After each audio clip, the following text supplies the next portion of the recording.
Au nom d'Allah, le tout miséricordieux, le très miséricordieux, Bismillah. Wassalatu wassalamu ala rasulillah, assalamu alaykum wa rahmatullahi wa barakatuh. Louange à Allah, Seigneur des mondes, que la paix et la bénédiction soient sur notre prophète Muhammad. Ce vendredi n'est pas un vendredi comme les autres. Et si tu écoutes ces paroles aujourd'hui, ce n'est pas un hasard. Il existe des jours qui passent sans, et il existe des jours qui laissent une trace dans le cœur. Le vendredi fait partie de cela. C'est le jour qu'Allah a choisi au-dessus de tous les jours. Pas parce qu'il est plus long, pas parce qu'il est plus lumineux, mais parce qu'Allah y a placé un secret. Un secret que seuls les cœurs attentifs perçoivent. Un secret que beaucoup traversent sans s'arrêter. Un secret qui peut transformer une vie, sans bruit, sans miracle spectaculaire, mais avec une profondeur qui marque à jamais. Le vendredi, les invocations ne sont pas comme les autres. Elles montent différemment. Elles portent un poids particulier. Comme si le ciel était plus proche. Comme si les portes invisibles étaient entr'ouvertes. C'est un jour où les cœurs s'ouvrent. Même les cœurs fatigués. Même ceux qui ont trop attendu. Même ceux qui n'osent plus demander. Peut-être que toi aussi tu portes une inquiétude silencieuse. Une question sur ta subsistance. Un blocage que tu n'arrives pas à expliquer. Une fatigue liée à l'argent, aux responsabilités, à l'avenir. Tu fais ce que tu peux. Tu travailles, tu réfléchis, tu calcules. Mais au fond de toi, quelque chose résiste. Comme si malgré les efforts, la baraka ne suivait pas toujours. Et si ce vendredi n'était pas là pour te demander de faire plus, mais pour t'apprendre à te tourner différemment vers Allah? Parfois, une seule parole, répétée avec sincérité, vaut plus que 1000 calculs. Parfois, ce n'est pas l'action qui manque, mais la connexion. Aujourd'hui, je vais te partager un nom d'Allah, un nom puissant, un nom qui n'est pas une formule magique, mais une clé spirituelle. Un nom que tu peux répéter 33 fois ce vendredi, avec présence, avec humilité, avec vérité. Et par la permission d'Allah, ce nom peut débloquer ta subsistance, apaiser tes inquiétudes intérieures et surtout transformer ta relation à la richesse.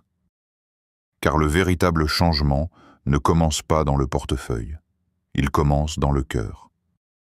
Avant d'aller plus loin, si tu veux que ce type de rappel continue d'exister, si tu veux soutenir une parole qui appelle à Allah et à la Sunna, abonne-toi maintenant. Pas par habitude, mais comme un engagement. Un engagement envers ton cœur. Un engagement envers le rappel. Et si une phrase, un mot te touche durant cette vidéo, écris-le en commentaire. Même un seul mot. Car parfois, écrire ce que le cœur ressent est déjà une invocation. Partage aussi cette vidéo. Peut-être qu'Allah ouvrira une porte pour quelqu'un d'autre par ton simple partage. Et rappelle-toi, celui qui montre une bonne voie a la même récompense que celui qui la suit. Reste bien jusqu'à la fin. Pas par curiosité, mais parce qu'une surprise spirituelle t'attend. Une surprise qui n'est pas annoncée. Une surprise qui ne se voit pas à l'écran, mais qui se ressent dans le cœur, si Allah le veut. Le vendredi n'est pas un jour pour courir. C'est un jour pour ralentir intérieurement.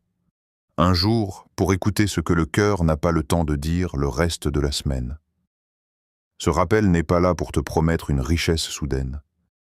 Il est là pour te reconnecter à celui qui donne. Celui qui donne avec sagesse. Celui qui donne parfois en ouvrant et parfois en retenant pour protéger. Reste présent. Écoute avec le cœur, pas seulement avec les oreilles. Ce qui va suivre n'est pas un discours ordinaire. C'est une invitation à revenir à l'essentiel, à Allah. Pourquoi le vendredi est un jour unique? Le prophète a dit: le meilleur jour sur lequel le soleil s'est levé est le vendredi. Cette parole n'est pas une simple information, c'est une invitation à s'arrêter. Car si le vendredi est le meilleur des jours, ce n'est pas parce qu'il est plus facile ni parce qu'il est plus léger, mais parce qu'Allah y a placé une densité spirituelle que les autres jours ne portent pas. Le vendredi n'est pas seulement un jour dans la semaine. C'est un axe autour duquel tourne la vie du croyant. C'est le jour de la création d'Adam alayhi salam. Le jour où l'humanité a commencé. Le jour où l'être humain a été honoré par le souffle divin. Adam a été créé un vendredi. Il est entré au paradis un vendredi. Il en est sorti un vendredi. Autrement dit, le vendredi porte en lui le commencement, l'élévation et l'épreuve. Et cela seul devrait suffire à nous faire comprendre que ce jour n'est pas ordinaire. Chaque vendredi, tu marches sur un jour qui a vu naître l'humanité, un jour qui a connu la proximité ultime avec Allah, et un jour qui a porté la descente sur terre. Le vendredi te rappelle que ta vie est exactement comme celle d'Adam, créée avec honneur, élevée par l'obéissance et éprouvée par la dunya. Mais le vendredi ne parle pas seulement du passé, il parle du présent. Car le prophète nous a appris qu'en ce jour se trouve une heure mystérieuse, une heure cachée, pendant laquelle toute invocation sincère est exaucée. Une heure que personne ne peut pointer avec certitude. Une heure qu'Allah a volontairement dissimulée. Pourquoi? Parce qu'Allah ne veut pas des invocations mécaniques. Il veut des cœurs présents. Ainsi, le croyant passe son vendredi dans l'attente intérieure, dans l'attention, dans l'espoir. Chaque instant devient une possibilité. Chaque invocation peut être celle-là, celle qui monte, celle qui est acceptée, celle qui change tout. Le vendredi apprend aux croyants à vivre avec Allah dans l'invisible, à invoquer sans savoir quand exactement l'exaucement tombera, à faire confiance. Ce jour n'est pas bruyant, il est profond. C'est pour cela que les cœurs s'ouvrent plus facilement le vendredi. Même ceux qui se sont endurcis pendant la semaine, même ceux qui ont accumulé fatigue, déception, frustration. Le vendredi agit comme un rappel silencieux. Tu n'es pas seul. Tu n'as jamais été seul. Quand tu lèves les mains ce jour-là, tu n'es pas en train de parler dans le vide. Tu t'adresses au Seigneur des cieux et de la terre, à celui qui a choisi ce jour parmi tous les autres. Et ce n'est pas un hasard si la prière du Jumu'ah a été imposée. Ce rassemblement n'est pas seulement social, il est spirituel. Des cœurs différents, des vies différentes, des problèmes différents, réunis à la même heure devant le même Seigneur. Le vendredi, Allah rapproche ceux qui viennent à lui avec humilité, pas avec arrogance, pas avec exigence, mais avec reconnaissance. Celui qui vient le vendredi en pensant « Allah me doit quelque chose », repart souvent avec peu. Mais celui qui vient en disant « Oh Allah, je n'ai que toi », repart souvent transformé, même s'il ne s'en rend pas compte immédiatement. Le vendredi est un miroir. Il révèle l'état du cœur. Certains y voient une contrainte. D'autres y trouvent un refuge. Et plus ton cœur est conscient de la valeur de ce jour, plus ce jour devient lourd de sens pour toi. Ce vendredi, Allah est plus proche de ceux qui l'invoquent avec humilité. Non pas parce qu'il s'éloigne les autres jours, mais parce que l'humilité ouvre des portes. Le vendredi ne change pas Allah. Il change toi. La richesse, un don, pas une preuve d'amour. Beaucoup pensent que la richesse est un signe qu'Allah aime quelqu'un. C'est une idée profondément ancrée. Et pourtant, elle est dangereuse. Car si la richesse était une preuve d'amour, alors les prophètes auraient été les plus riches des hommes. Mais ils ont souvent connu la faim, le rejet, la pauvreté matérielle. La richesse, dans l'islam, n'a jamais été présentée comme une récompense automatique. Elle est présentée comme une responsabilité. Allah donne parfois à ceux qu'il aime, et parfois à ceux qu'il veut éprouver. Il donne parfois pour élever. Il donne parfois pour tester. Et parfois, il retient pour protéger. Le problème n'est pas ce que tu possèdes. Le problème et ce que tu possèdes fait à ton cœur. La richesse peut rapprocher d'Allah, et elle peut t'en éloigner. Elle peut rendre reconnaissant, et elle peut rendre arrogant. Elle peut être un moyen, et elle peut devenir une idole. C'est pour cela que la vraie richesse n'a jamais été définie par l'accumulation.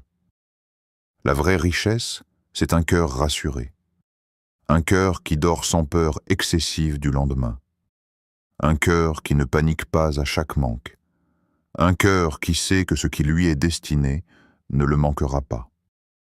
La vraie richesse, c'est une subsistance bénie, peut-être peu en apparence, mais suffisante, apaisante, protectrice. Une subsistance qui ne détruit pas la foi, qui ne vole pas le temps, qui ne coupe pas de la prière, qui ne durcit pas le cœur. Car il existe des richesses qui appauvrissent l'âme, et il existe des situations modestes qui enrichissent intérieurement. Allah ne mesure pas ta valeur à ce que tu possèdes, mais à ce que tu fais de ce qu'il te confie. C'est pour cela que comparer sa richesse à celle des autres est un piège, car tu ne vois ni leurs épreuves, ni leurs comptes, ni ce que leur richesse exige d'eux. Certains ont beaucoup et dorment mal. Certains ont peu et vivent en paix. Et la paix intérieure est une forme de richesse que l'argent ne peut pas acheter. La vraie richesse, c'est une confiance totale en Allah.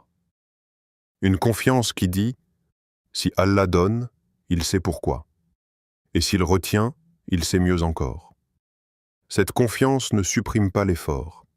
Elle l'apaise. Tu travailles, tu cherches, tu fais ce qui est juste. Mais ton cœur ne dépend pas du résultat. Il dépend d'Allah. Et c'est là que beaucoup se trompent. Ils veulent la richesse avant la confiance. Alors qu'en réalité, la confiance précède la richesse véritable. Car quand le cœur est accroché à Allah, la subsistance devient un outil, pas une obsession. Allah ne te demande pas d'être pauvre. Il te demande d'être libre intérieurement. Libre de l'angoisse, libre de l'envie, libre de la comparaison destructrice. La richesse n'est ni bonne ni mauvaise en soi. Elle révèle simplement ce qu'il y a dans le cœur. Et c'est pour cela que demander à Allah la subsistance sans demander en même temps la baraka et la droiture est une invocation incomplète. La vraie richesse commence quand le cœur se repose sur Allah, même avant que les chiffres ne changent. Et c'est précisément pour cela que le rappel qui va suivre ne parle pas seulement d'argent, mais de relation avec Allah. Car quand cette relation se répare, beaucoup de choses se remettent à leur place, même celles que tu n'attendais plus. Le nom d'Allah que tu vas répéter. Le nom d'Allah que je t'invite à répéter ce vendredi est Ya Razzaq, Ya Ar-Razzaq, ô toi, le grand pourvoyeur. Avant même de comprendre ce nom, il faut l'écouter intérieurement. Le laisser descendre lentement dans le cœur. Car les noms d'Allah ne sont pas de simples mots, ce sont des réalités. Quand tu dis Ya Ar-Razzaq, tu ne fais pas que prononcer un son. Tu affirmes une vérité fondamentale. Toute subsistance vient d'Allah. Pas de ton employeur, pas de ton diplôme, pas de ton intelligence, pas de tes relations. Tout cela ne sont que des moyens, des outils, des portes. Mais celui qui ouvre les portes, celui qui décide de ce qui entre, celui qui fait passer la subsistance par ses moyens, c'est Allah. Ar-Razzaq, c'est celui qui donne sans être diminué. Celui qui donne à des milliards de créatures en même temps, sans jamais s'appauvrir. Quand un oiseau quitte son nid le matin, il ne sait pas où se trouve sa nourriture. Il ne fait pas de plan. Il ne calcule pas. Il part. Et Allah le nourrit. Quand une fourmi se cache sous la terre, dans un endroit que personne ne voit, Allah sait exactement ce dont elle a besoin, et quand. Ce nom te rappelle une chose essentielle. Ta subsistance n'est jamais oubliée. Même quand tu l'oublies, même quand tu paniques, même quand tu doutes. Allah n'est jamais surpris par tes besoins. Il n'apprend rien. Il sait déjà, et pourtant, il attend parfois que tu l'invoques. Pas parce qu'il a besoin de l'entendre, mais parce que toi tu as besoin de te rappeler. Dire « Ya Ar-Razak », c'est reconnaître que tu n'es pas autosuffisant. C'est accepter ta dépendance. Et dans l'islam, cette dépendance est un honneur. Le monde t'apprend à croire que tu dois tout maîtriser. Allah t'apprend que tu dois t'en remettre à lui. Ce nom n'est pas réservé aux riches. Il n'est pas réservé aux pauvres. Il est pour chaque cœur qui reconnaît que sans Allah, tout devient fragile. Ar-Razak ne donne pas seulement de l'argent. Il donne des occasions. Il donne des idées. Il donne des rencontres. Il donne de la baraka dans le peu. Parfois, il donne en élargissant. Parfois, il donne en limitant. Mais dans les deux cas, il donne. Et souvent, ce qui bloque la subsistance, ce n'est pas l'absence de moyens, c'est l'oubli du donateur. Quand le cœur s'accroche trop aux causes, il s'épuise. Quand il s'accroche au créateur des causes, il se repose. Répéter « Ya Ar-Razak » ce vendredi, c'est réaligner ton cœur. C'est dire « Oh Allah, je fais ma part, mais je sais que le résultat vient de toi. » Ce nom apaise, parce qu'il enlève un poids, le poids de croire que tout repose sur toi. Il te rappelle que même ce que tu crois maîtriser peut disparaître en un instant si Allah le décide. Et inversement, ce que tu crois impossible peut arriver par une porte que tu n'avais même pas envisagée. Aucune porte ne lui est fermée, aucune richesse ne lui est impossible, aucune situation n'est trop complexe. Ce nom ne promet pas une vie sans effort. Il promet une vie avec sens, et quand le cœur commence à vivre avec ce nom, la peur de manquer diminue, même avant que les chiffres ne changent. Pourquoi 33 fois? Pourquoi 33 fois? Pourquoi pas une seule fois?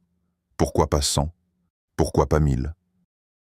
Cette question révèle souvent notre rapport à l'adoration. Le prophète nous a enseigné la répétition, non pas pour fatiguer la langue, mais pour éduquer le cœur. La répétition dans l'islam n'est jamais vide de sens. Elle est une méthode. Car le cœur ne change pas d'un coup. Il s'apprivoise. Il se polit. Il s'adoucit. Répéter 33 fois, c'est laisser le temps au nom d'Allah de descendre du mental vers le cœur. La première répétition est souvent distraite. La deuxième est encore instable. La 10e commence à ralentir. La 20e touche quelque chose. La 30e s'installe. Ce n'est pas la quantité qui agit. C'est la présence. Une langue qui répète, mais surtout un cœur qui s'aligne. Le prophète aimait les actes constants, même petits. Pourquoi? Parce que la constance transforme. Alors que l'intensité passagère impressionne, mais ne construit pas. Répéter 33 fois « Ya Ar-Razak », ce n'est pas faire un geste magique.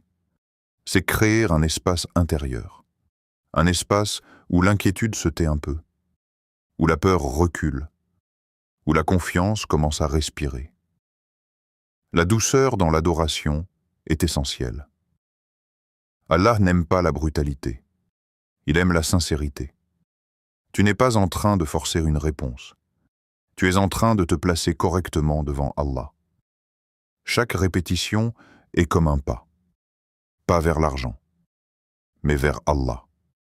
Et paradoxalement, plus tu te rapproches d'Allah, plus les choses terrestres trouvent leur équilibre. 33 fois, c'est assez pour ralentir. C'est assez pour ressentir. C'est assez pour laisser tomber les pensées parasites. Si ton esprit s'échappe, reviens doucement, sans te juger, sans t'agacer. Allah regarde ton effort, pas ta perfection. La répétition apprend la patience. Et la patience est une clé majeure de la subsistance. Car beaucoup veulent en des résultats rapides alors qu'Allah travaille dans la profondeur. Une langue qui répète, un cœur qui espère, et une confiance totale en Allah. Cette confiance ne signifie pas « je ne fais rien ». Elle signifie « je fais ce qui est juste et je laisse Allah décider du comment et du quand ». Répéter 33 fois, c'est accepter de ne pas contrôler. C'est déposer une charge. Et souvent, ce dépôt est déjà une forme de réponse. Car quand le cœur s'apaise, les décisions deviennent plus claires. Les opportunités se voient mieux. Les portes semblent moins lourdes. Allah aime être invoqué. Et il aime que son serviteur revienne encore et encore. Pas avec exigence, mais avec confiance. Et ce vendredi, chaque répétition compte. Pas parce qu'elle oblige Allah, mais parce qu'elle te rapproche de lui. Et quand cette proximité s'installe, la subsistance suit parfois par des chemins que tu n'aurais jamais imaginés. Comment pratiquer ce dhikr ce vendredi? Choisir de pratiquer ce dhikr le vendredi n'est pas un geste anodin. Ce n'est pas une action à glisser entre deux préoccupations, ni une formule à réciter rapidement avant de passer à autre chose. Ce dhikr demande un positionnement intérieur, une disponibilité du cœur. Le premier acte commence avant même que la langue ne prononce le nom d'Allah. Il commence au moment où tu décides de t'arrêter, de ralentir, de reconnaître que ce jour est différent et que ton cœur mérite un moment de silence conscient. Choisis un moment calme ce vendredi. Pas forcément le moment parfait, mais un moment sincère. Après Fajr, quand le monde est encore endormi et que l'âme est plus légère, ou entre Asr et Maghrib, à cette heure où le temps semble suspendu et où les cœurs attentifs guettent l'instant caché de l'exaucement. Ce choix n'est pas technique, il est symbolique. Tu choisis de donner à Allah un espace que tu ne donnes pas au reste du monde. Assieds-toi. Pas comme quelqu'un qui attend que cela passe, mais comme quelqu'un qui se présente. Le corps posé, le regard apaisé, la respiration calme. L'islam ne demande pas de posture compliquée, mais il enseigne une chose essentielle, la présence. Ton cœur ne peut pas être avec Allah si ton corps est dans la précipitation. Le simple fait de t'asseoir consciemment est déjà une rupture avec le rythme de la dunya. Apaise ton cœur. Et s'il ne s'apaise pas immédiatement, accepte-le. Ne lutte pas contre ce que tu ressens. Les inquiétudes peuvent être là, les pensées aussi. Ce dhikr n'est pas réservé au cœur déjà serein, il est précisément destiné à ceux qui portent un poids intérieur. L'apaisement n'est pas un prérequis, c'est souvent une conséquence. Formule ensuite une intention sincère. Pas une phrase compliquée, pas une déclaration théâtrale. Une intention intérieure, honnête, presque fragile. Ô Allah, je suis là pour toi. Ô Allah, j'ai besoin de toi. Ô Allah, je te confie ce que je ne maîtrise plus. L'intention donne une direction au dhikr. Sans elle, les mots restent en surface. Avec elle, ils descendent. Puis commence à répéter lentement « Ya Ar-Razak, Ya Ar-Razak, Ya Ar-Razak ». Ne te presse pas. Ce n'est pas une course vers le nombre. Chaque répétition est une rencontre. Laisse un espace entre chaque invocation. Laisse le nom résonner. Ressens-le. Entends-le intérieurement avant même de le prononcer à nouveau. Si ton esprit s'échappe, reviens doucement, sans colère contre toi-même. Allah n'aime pas la dureté, même envers soi. Pendant que tu répètes, ne pense pas seulement à l'argent. Car si tu réduis Ar-Razak à un chiffre, tu réduis ce nom immense à une vision étroite. Pense à la baraka, à cette capacité qu'Allah donne à certaines choses de suffire, de durer, de porter du bien. Pense à la stabilité intérieure, à cette sensation rare de ne pas être constamment en alerte. Pense à la paix intérieure, celle qui ne dépend pas du montant sur un compte, mais de la certitude que ce qui t'est destiné viendra au bon moment. Laisse ce dhikr redéfinir ta demande. Peut-être que tu es venu avec une attente précise, mais Allah sait parfois que ce que tu demandes n'est pas ce dont ton cœur a le plus besoin. Ce moment est un échange silencieux. Tu parles, Allah écoute. Et parfois, il répond d'abord en apaisant avant de donner. Ne surveille pas ce que tu ressens. Ne cherche pas une émotion particulière. Certains ressentent une douceur, d'autres rien du tout. L'acceptation d'Allah ne se mesure pas à une sensation immédiate. Elle se mesure à la sincérité de l'instant. Beaucoup d'adorations les plus lourdes auprès d'Allah sont discrètes, presque invisibles. Quand tu termines les 33 répétitions, ne te lève pas immédiatement. Reste encore un instant. Comme quelqu'un qui vient de déposer quelque chose de précieux. Laisse ce silence final sceller le moment. Ce silence fait partie du dhikr. Il permet au cœur de recevoir ce qui a été semé. Ce vendredi, ce dhikr n'est pas une action isolée.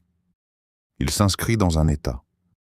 Un état où tu reconnais que ta subsistance ne dépend pas uniquement de ce que tu vois, mais de celui qui voit tout. Et même si rien ne change extérieurement dans l'instant, quelque chose a déjà commencé à se réorganiser intérieurement. Et souvent, c'est là que commence la véritable ouverture. Ce qui bloque la richesse, selon la sunna, parler de subsistance, sans parler de ce qui la bloque, serait incomplet. Car l'islam ne présente jamais la richesse comme un simple flux automatique. Il la relie à l'état du cœur, à la cohérence entre ce que l'on croit, ce que l'on dit et ce que l'on fait. La sunna nous enseigne que certaines attitudes, certains comportements créent des voiles invisibles. Des voiles qui ne coupent pas Allah de nous, mais qui nous coupent de la baraka. Parmi les plus grands blocages, il y a les péchés persistants, pas les erreurs occasionnelles, pas les chutes suivies de repentirs sincères, mais les péchés que l'on banalise, que l'on entretient, que l'on justifie intérieurement. Le péché répété sans retour sincère durcit le cœur, et un cœur dur ne reçoit pas la subsistance de la même manière. Non pas parce qu'Allah refuse de donner, mais parce que le cœur n'est plus réceptif. L'ingratitude est un autre verrou majeur. Non pas l'ingratitude ponctuelle, mais celle qui devient un état. Se plaindre constamment de ce que l'on n'a pas, sans jamais reconnaître ce que l'on a déjà reçu. Allah a clairement lié l'augmentation à la reconnaissance. La gratitude n'est pas un simple « Alhamdulillah » prononcé par habitude, c'est une reconnaissance intérieure, profonde, qui transforme la perception.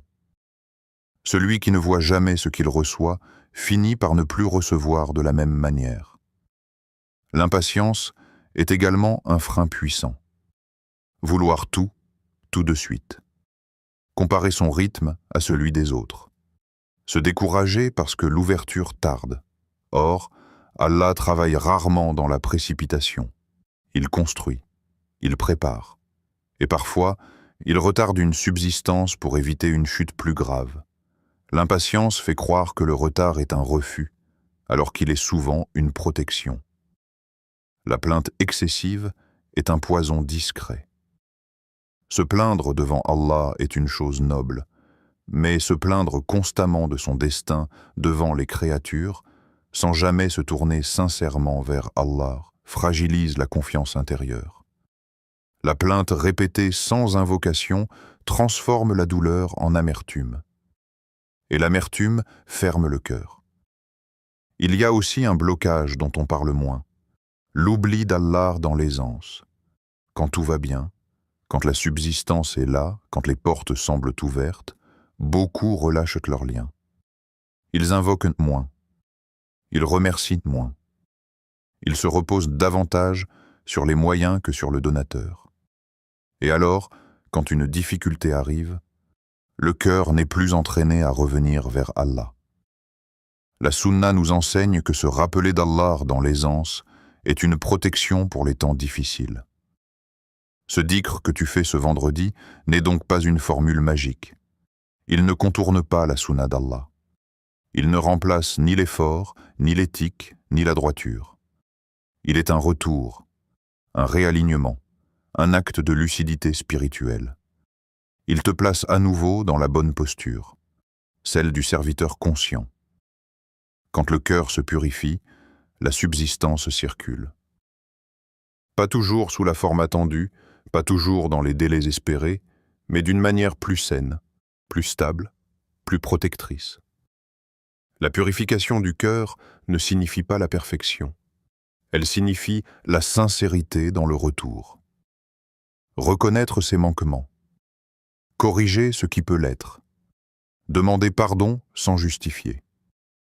La Sunna nous enseigne que certains biens matériels peuvent être retirés pour sauver la foi, et que certaines difficultés peuvent être maintenues pour élever le rang. La véritable perte n'est jamais matérielle, elle est spirituelle, et la véritable richesse commence quand le cœur retrouve sa place naturelle. Dépendre d'Allah sans désespoir, agir sans arrogance, attendre sans impatience. Ce dhikr est une clé, mais une clé n'ouvre que si la porte est alignée. Et parfois, l'alignement commence par un regard honnête sur soi-même, sans culpabilité destructrice, mais avec responsabilité. Car Allah aime le serviteur qui revient, encore et encore. Et quand ce retour est sincère, même les blocages les plus anciens commencent à se fissurer, souvent de manière imperceptible, mais réelle. Fais confiance, même sans voir immédiatement. Après avoir invoqué, après avoir prononcé le nom d'Allah avec sincérité, après avoir posé ton cœur devant lui, il reste une étape que beaucoup négligent et pourtant c'est souvent la plus décisive, le lâcher-prise. Ne surveille pas les résultats. Ne transforme pas ton invocation en test. Ne fais pas de ton dhikr une expérience à valider par des signes immédiats. L'invocation n'est pas une transaction commerciale. Elle est une relation. Beaucoup disent intérieurement, parfois sans même s'en rendre compte, « J'ai fait le dhikr, mais rien n'a changé ». Cette phrase révèle une fatigue, mais aussi une attente mal orientée. Car Allah n'a jamais promis une réponse instantanée visible. Il a promis une réponse juste. Et la justice divine ne ressemble pas toujours à ce que l'on imagine. Parfois, Allah retarde pour te protéger. Tu demandes une ouverture, mais il voit que cette ouverture, à cet instant précis, fragiliserait ta foi, t'éloignerait de lui ou nourrirait en toi une arrogance que tu ne soupçonnes même pas. Alors, il retarde. Non pas par oubli, non pas par négligence, mais par miséricorde. Le retard, dans la logique divine, n'est jamais vide de sens. Parfois, Allah change ce que tu demandes. Tu demandes une chose précise, un montant, une situation, une issue bien définie. Mais Allah voit plus large. Il voit ce que cette chose produirait dans ta vie, dans ton cœur, dans ton avenir. Alors, il transforme la demande. Il t'accorde autre chose. Peut-être moins spectaculaire extérieurement, mais plus bénéfique intérieurement. Et souvent, tu ne comprends cette sagesse que bien plus tard. La confiance véritable commence là où le contrôle s'arrête. Faire confiance à Allah, ce n'est pas être passif. C'est accepter que le résultat ne t'appartient pas. Tu fais ta part avec sérieux, avec éthique, avec constance, puis tu confies le reste à celui qui sait. Cette confiance n'est pas naïve. Elle est profondément lucide. Elle reconnaît que ton regard est limité, alors que celui d'Allah ne l'est pas. Allah ne déçoit jamais un cœur sincère, mais il ne répond pas toujours de la manière attendue. Et c'est là que se fait la différence entre celui qui invoque Allah pour ce qu'il donne et celui qui l'invoque pour ce qu'il est. Le premier peut se lasser, le second s'apaise, même dans l'attente. La foi n'est pas l'absence de questions, c'est la présence de la confiance malgré les questions. Continuez à invoquer sans voir immédiatement. Continuez à remercier même quand la situation tarde à évoluer. Continuez à croire que ce qui arrive, ou ce qui n'arrive pas encore, est sous la sagesse parfaite d'Allah. Voilà une foi adulte, une foi enracinée. Ce vendredi, si tu as prononcé ce nom avec sincérité, alors quelque chose a déjà été entendu. Peut-être pas là où tu regardes, peut-être pas sous la forme que tu espères, Mais aucune invocation sincère ne se perd. Certaines deviennent une protection invisible, d'autres une élévation, d'autres encore une réponse différée qui arrive au moment où le cœur est prêt à la recevoir sans se perdre. Ô Allah, Ya Ar-Razzaq, toi qui donnes sans compter, toi qui nourris sans être diminué, toi qui connais nos besoins avant même que nous les exprimions, accorde-nous une subsistance licite et bénie. Une subsistance qui rapproche de toi, qui ne détourne pas nos cœurs, qui ne nous rende ni arrogants dans l'aisance, ni désespérés dans la difficulté. Éloigne de nous le besoin humiliant. Protège-nous de la dépendance aux créatures. Rends-nous dignes dans la demande, patients dans l'attente et reconnaissants dans l'obtention. Ô Allah, remplis nos cœurs de confiance en toi. Une confiance stable, une confiance qui ne vacille pas à chaque épreuve, une confiance qui survit même quand les portes semblent qu'enfermées. Purifie nos intentions, corrige nos attentes, nettoie nos cœurs de l'envie, de la comparaison, de l'amertume.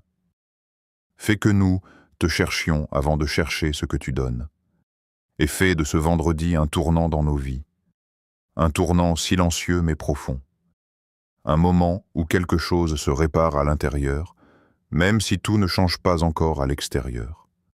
Ô Allah, suffis-nous par ta générosité, suffis-nous par ta sagesse, suffis-nous par ta proximité, et rends-nous reconnaissants, dans le peu comme dans l'abondance.